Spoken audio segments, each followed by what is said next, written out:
Hey guys, welcome to our first episode of June. This week's been a bit of a sad week, really, due to all the stuff happening in America, all the riots and that. So this week's been a bit short of gaming news, and rather than announcements and that, I've sort of got some delays to go through, just so you're aware of what's happening, really. So the PS5 event was delayed, so of course I was going to do a video on that this week with all the new games and that.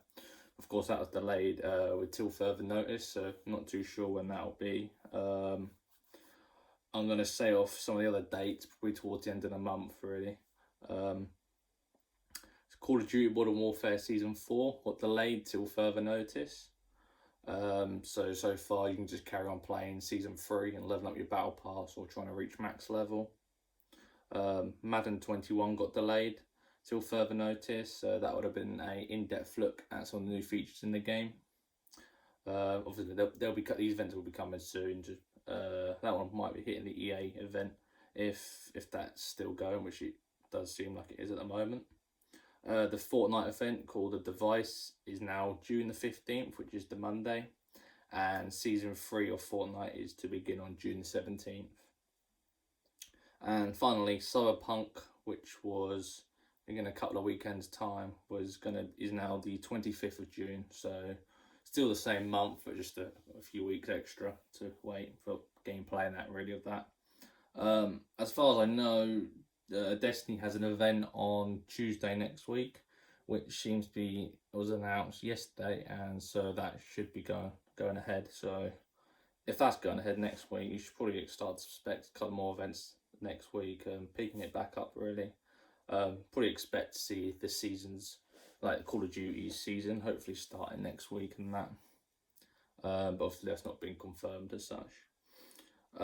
So this week's news mainly was Kings of Amalur Re-Reckoning by THQ Nordic. They bought the game back in 2018 and they are re-releasing the remastered version for current gen consoles and PC. That'll be coming out on August the 11th.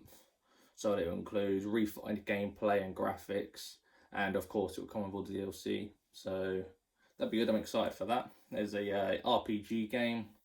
It was always compared to World of Warcraft in a single player form. Sort of had that graphical look to it in like the forests and that, and it's sort of a magical looking world. And so check that out when it comes out. And it's obviously, I believe it's on backwards compatibility on Xbox. So of course try it out, see what you like, and then if you enjoy it, you can obviously get the remastered version. So obviously look better, play better, and hopefully have a even better experience with it. So from that, we also got the Project Cars 3 trailer come out. That was a bit of a surprise, as PlayStation was first to drop it out on YouTube. So I'm going to play that and talk over it and see what everyone thinks of it.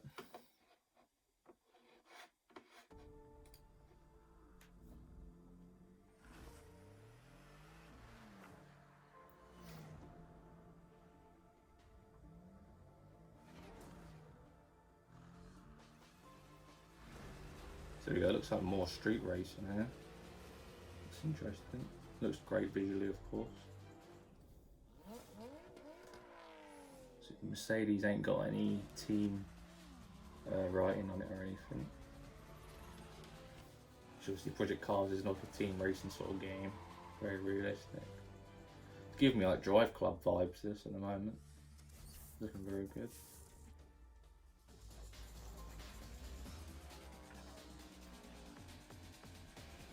Yeah, there they go. Customization of the wheels. Obviously adding your team colours and that. So this more looks like a more planned sort of street race, this one. I don't know if it's open world or not. That'd be interesting if it is. There we go, more teams, that's it. A bit of customization to the front of the car. There you go, back to the normal, what we expect from Project Cars really, the track racing.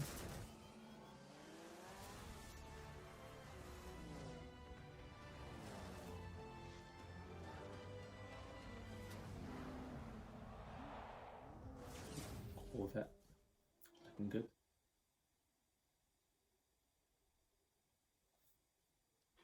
there we have it, Project Cars 3.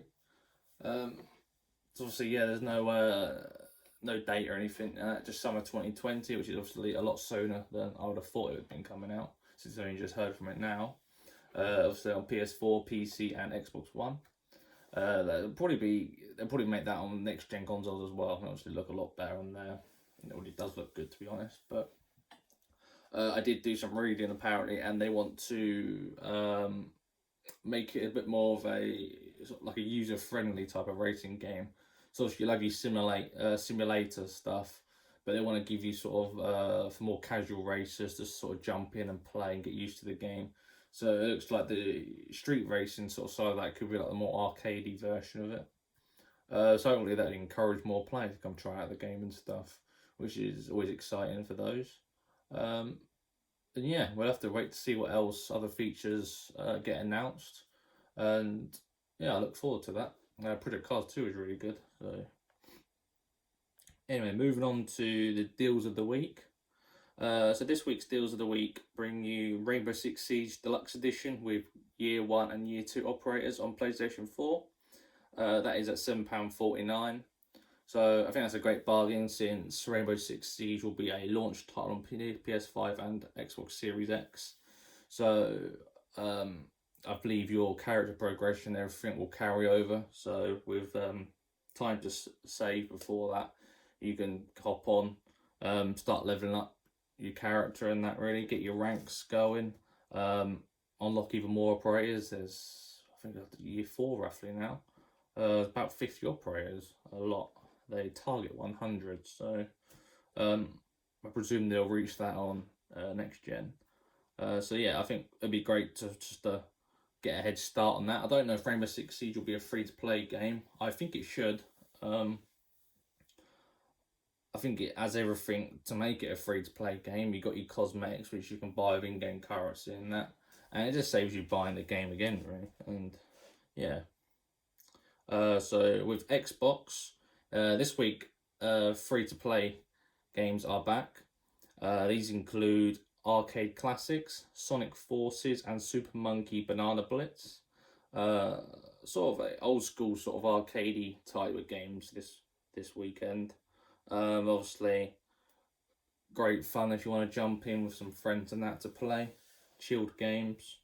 And yeah, if you like, especially if you like Sonic Forces, I can recommend that as a good game.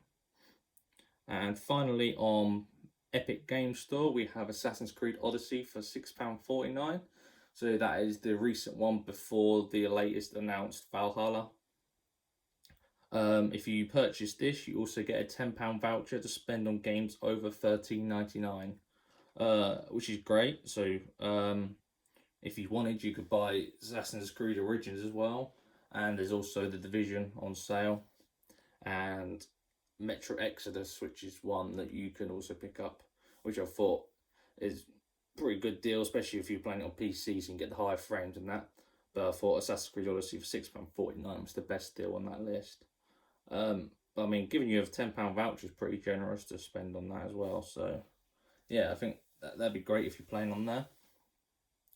That's sort of it for this week, really. It's obviously a short episode, just because I lack of news and that.